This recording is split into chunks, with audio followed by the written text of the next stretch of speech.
Welcome back. So, this is lecture 32 in this course on Bayesian models for behavioral sciences. The topic of today's lecture is Markov chain Monte Carlo implementation. So, we will see how to implement an MCMC sampler in R. Okay, so we'll see step by step algorithm of implementing Markov chain Monte Carlo sampler. Okay, so let us take the same example that we have taken for our grid approximation and importance sampling. So let's say you are doing an experiment where participant sees words strings on a screen, let's say BKTR or some meaningful strings like book, and their task is to recognize whether the string they see on a screen is a meaningful string or not. Okay, so for example, in this case, it is a meaningful string. In this case, it is not a meaningful string. Okay, what we are recording is this, that if we show them total 50 strings on a screen, so there are total 50 trials in an experiment in a block. So they see total 50 strings on a screen. So how many correct responses they produce? So how many times they could correctly recognize whether it's a word or non-word? Okay.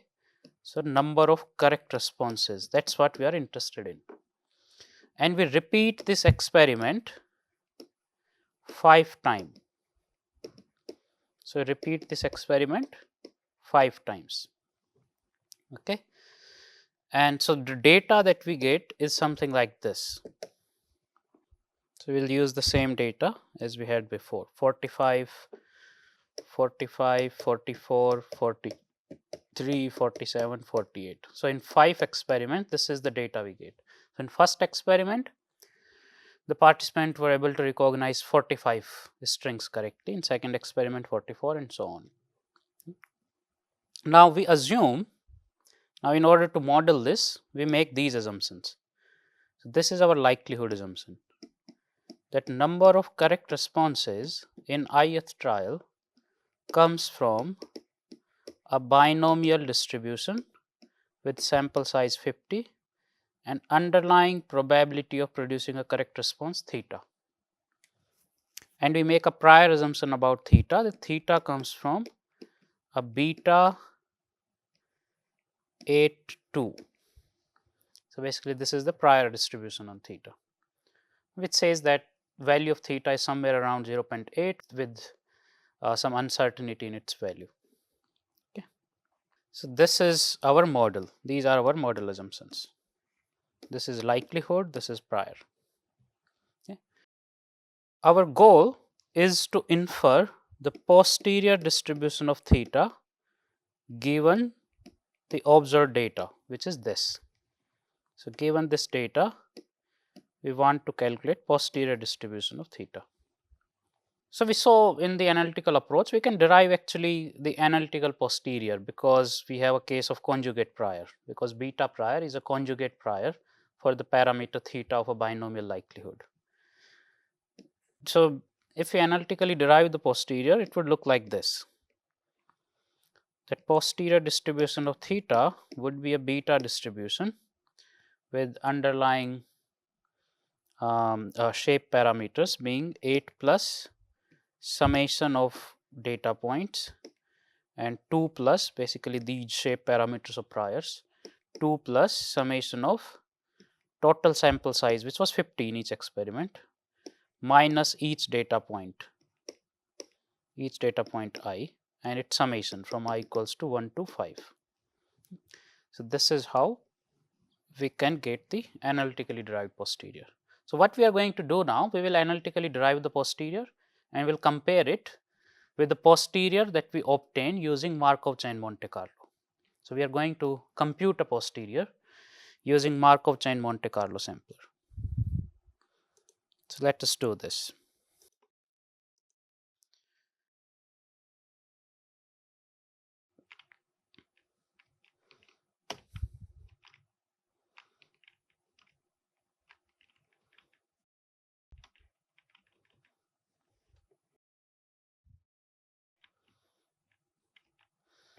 So This is this number of trials in each experiment. These are observed data across 5 experiments.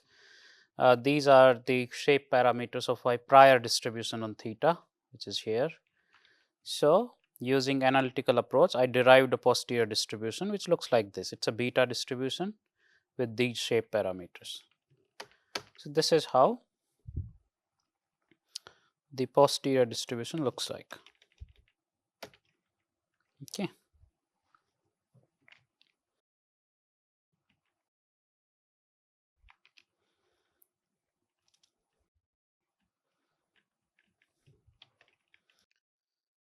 So, let us implement a Markov chain Monte Carlo sampler. So, how do we do this? The first thing that we need to determine is this, that how many samples from the posterior you want, right? So, we should determine that number. So, number of samples that you need from the posterior distribution. So, let us say I decide that I want 4,000 samples. Okay. So, this is the number of samples that will be contained, right, in your Markov chain. So, we will create an empty chain containing 4,000 samples or 4,000 slots. Second thing you need to decide is a step size. Okay. So, a step size parameter. Okay. This is something you can later on adjust, but let us begin with some step size, that's a 0.5, but later on we can change and see how it changes, right, how it changes our results. Okay. So, these are hyperparameters of this algorithm that you need to decide in advance, right. Now, once you have this, you need to create an empty chain, create an empty Markov chain. How do I do this? Let's say I create a chain. Okay, you can call this something else as well, let's say post samples or something, but for now I'm calling it a chain, and you repeat NA and some samples number of time. Basically, I created an empty vector. Okay, so this is my Markov chain, empty Markov chain. Okay, now you need to initialize the Markov chain. And how do I do that?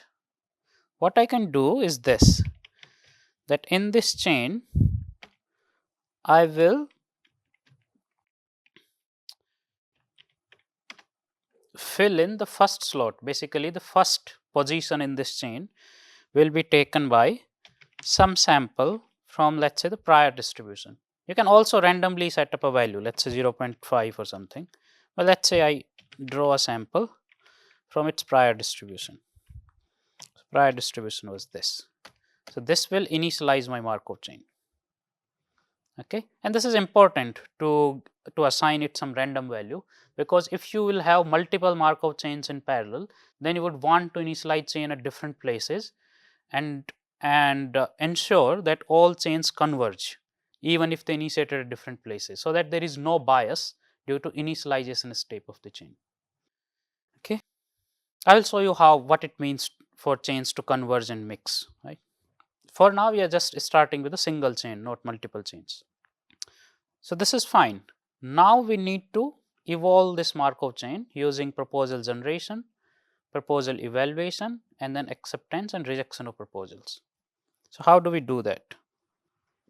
What you can do is this, while you can do a while loop. So, while I is less than equal to 4,000. Okay. So, basically I am setting up a criteria. So, I want 4,000 samples. So, while I is less than equal to 4,000, I will keep on doing all these steps. So, what I do is this. So, first thing that I need to do is generate a proposal. So, proposal theta. Okay. How do I generate a proposal?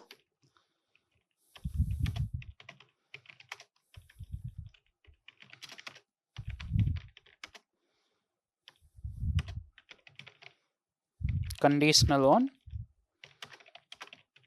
current state of the chain. What is the current state, by the way? Actually, you can write the current state here. Current state is equals to chain I. Okay. So what you can do in order to ensure that it initializes well, so you can set up here I equals to 1. You can create a variable I which is equal to 1 and such that chain I is, you initialize it this way. So R beta 182, right? Now value of I is already 1. So in the beginning, current state is this value of I, okay, which is 1 in the beginning. So that is the current state. So proposal theta is, will be generated from some proposal density. So what proposal density we can choose? So let's say I choose a normal distribution. Okay. So R norm, and I will generate one sample, one random sample from this. Mean of this distribution should be current state, and ST should be step size. Okay.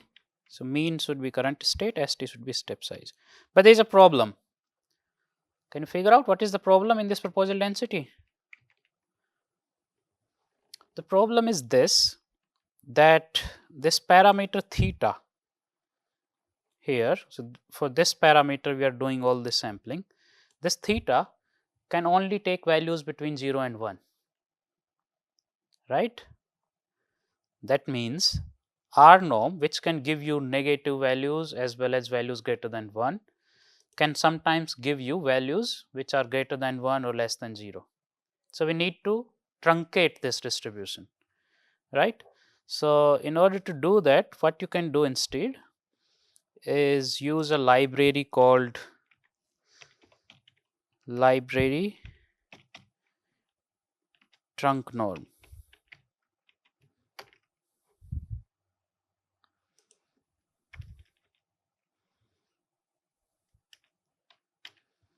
Or truncated normal. Okay, so trunk norm is slightly better and more useful library. So if it is not there, you can install it. So it's a useful library to use truncated normal distribution. What does truncated normal distribution mean?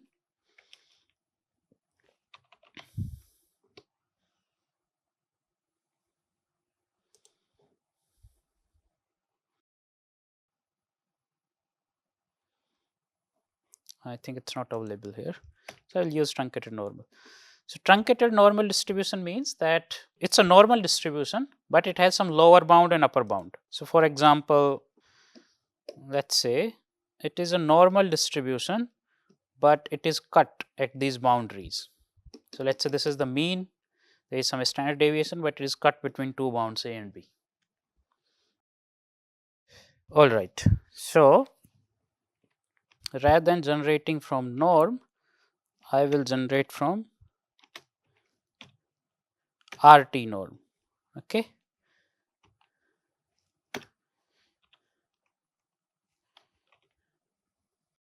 Which will take mu ST LB UB. Okay. Which will take parameter mu ST lower bound, which will be 0, and upper bound, which will be 1. Okay. So this is the, this density will generate a new proposal. All right. So now we have a new proposal. So we have already generated a new proposal. Now what we do now? We evaluate the proposal against current state. How do we do this? We will calculate basically posterior density of current state and the proposal. So posterior of proposal. Posterior of proposal will be likelihood of this proposal. How do I calculate the likelihood? Likelihood is binomial. So, D binom, what is data here? Summation of all these observations. So, that's data is sum obs. What is sample size? Sample size is n into 5. 5 is the number of experiment. And probability theta is your proposal theta. So, this is the likelihood. We need to multiply this with the prior. So, what is prior?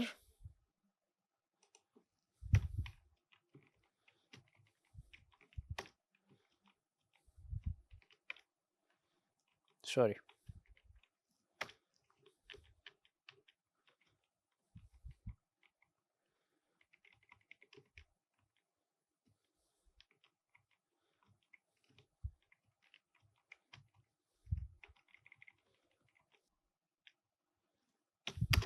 Okay. So, D binom. So, this is the likelihood and we need to multiply this with the prior. Prior is D beta, the proposal theta, and its shape parameters for the prior are 8 and 2. Okay. So, this will give me proposal density for the posterior. Okay. And then posterior density for the parameter theta. Sorry, current state. So, this will be given by D binom. So, basically same thing, but for a different sample.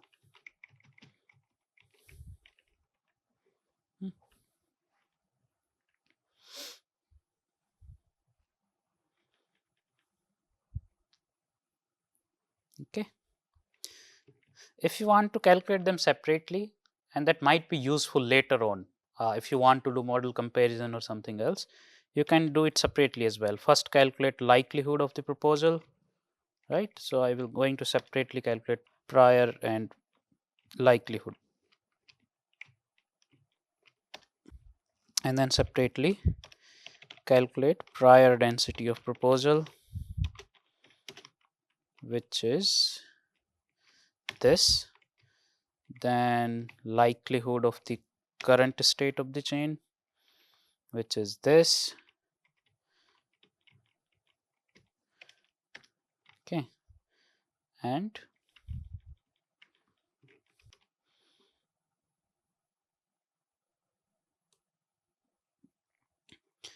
then prior density of the current state of the chain. This is given by this. Okay. So, we have gotten now likelihood and prior for proposal and the current state of the chain. If you want, you can also calculate forward transition density and backward transition density as well.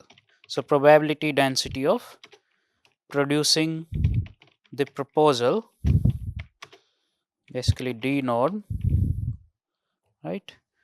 D norm of producing the proposal. What is the proposal? Proposal theta given current state and given step size. And similarly, backward transition is D norm, probability density of generating the current state given the proposal theta and step size. One thing we are missing in forward transition, backward transition is this, that this is not really D norm, but we are generating proposals from RT norm, from a truncated normal density. But it will be difficult to calculate that in the absence of trunk norm package. I can show that in the next lecture. So for this, just for our purpose here, it's sufficient to just do it using D norm. Okay. And actually it wouldn't matter even if you don't calculate this, because this D norm of this and this will remain the same. So, basically forward transition and backward transition will cancel out anyway for when your proposal distribution is a normal distribution. For truncated normal, it may not cancel out, especially when it is a boundary. Okay. So, anyway, So this is now, this is all the elements I need for calculating my Hastings ratio. So how do I calculate Hastings ratio? So H would be likelihood of the proposal into prior density of the proposal into backward transition, okay, this thing divided by likelihood of current state, prior density of current state into forward transition. So this will give me Hastings ratio. This is the formula I just wrote in the previous lecture. Yeah. So this is the formula for Hastings ratio. Once you have calculated Hastings ratio, then you can calculate probability of acceptance. So basically now we are in step 3. So accept or reject the proposal. So we are in this step of the algorithm. Okay. So I need to calculate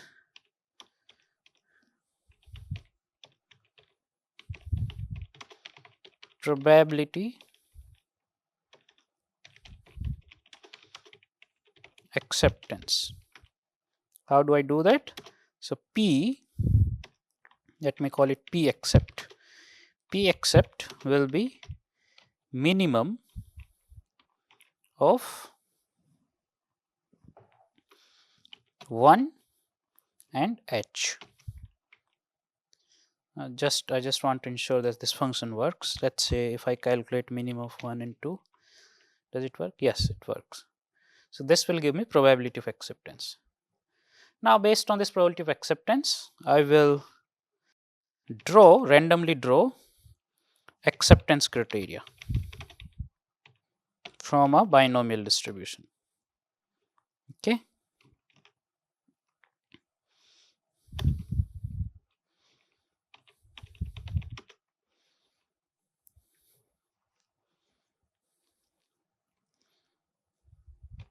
So accept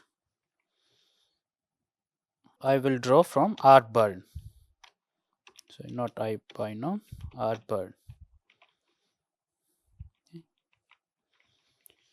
1 and probability is P accept. I don't know if R burn is a function. I can use R binom, doesn't matter. So R binom 1 size equals to 1, probability is P accept. Okay. Now if accept is equals to 1, then you need to accept the proposal, else you need to reject the proposal. And when you reject the proposal, there is one more thing we want to do. We want to count the rejection rate. So I will add 1 to the number of rejected samples. So I will write here actually reject. I will create a variable reject which is initial equals to 0. So I will keep on adding number of rejected samples.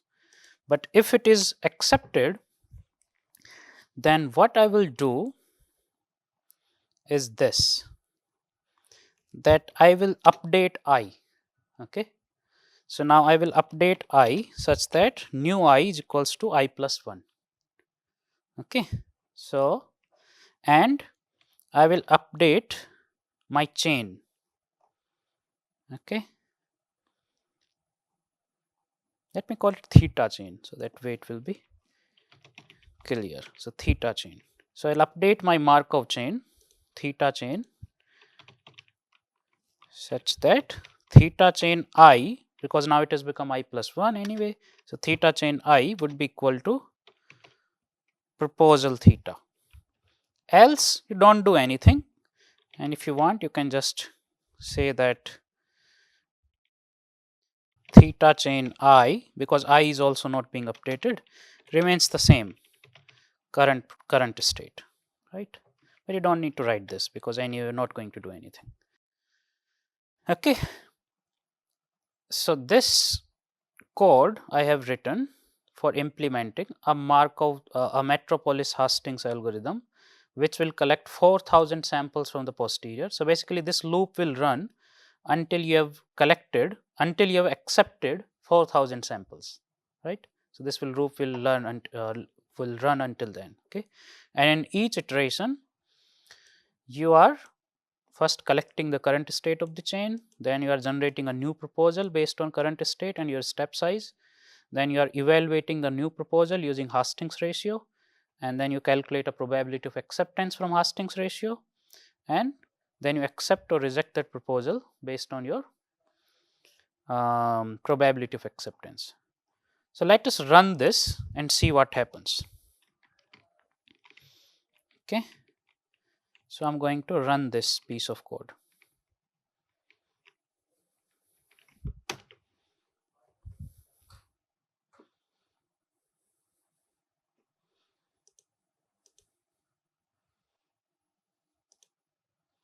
Okay, something is wrong here.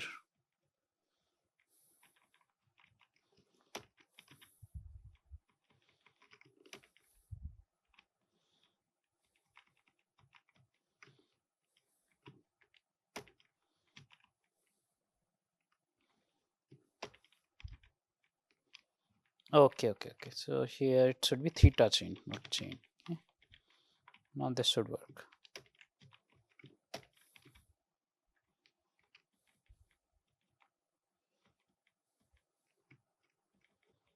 So, in here as well. So, I just changed the names at some places, but not all places. Okay, now it should work. Okay. So let me show you step by step what happens. So, first I created an empty chain. Okay, so you can see this theta chain is actually empty. It contains any, right. Now, I initialize this chain at I equals to 1.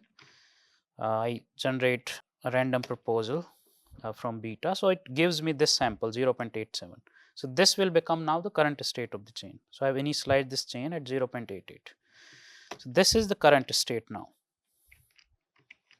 0.879. Now, I generate a proposal from this with a step size 0.5. The new proposal it gives me is 0.867. Okay.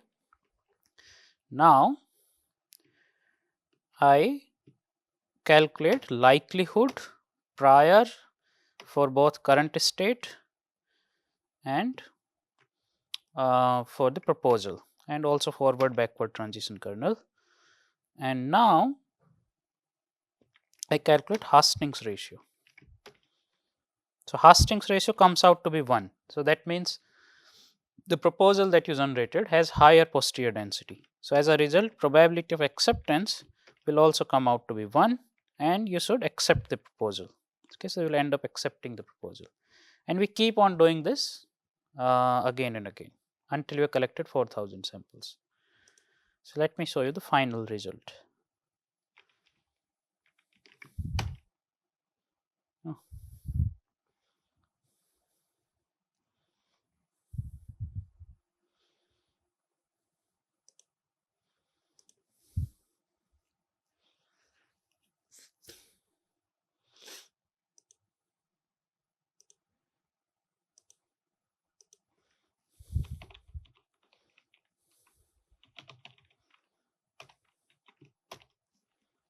So, this is what we get. So, it says there are a lot of NAs, I do not know why. You can take a look. We can actually plot sample ID, that is 1 to 4,000 with theta chain.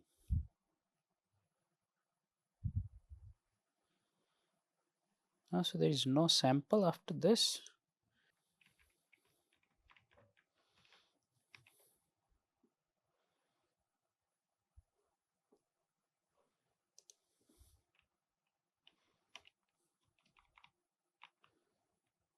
Oh, sorry.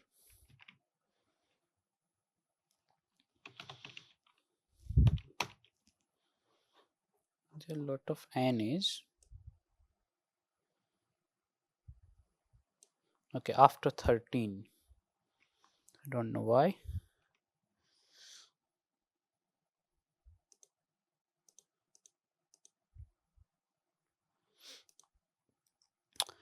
Okay, we'll figure this out.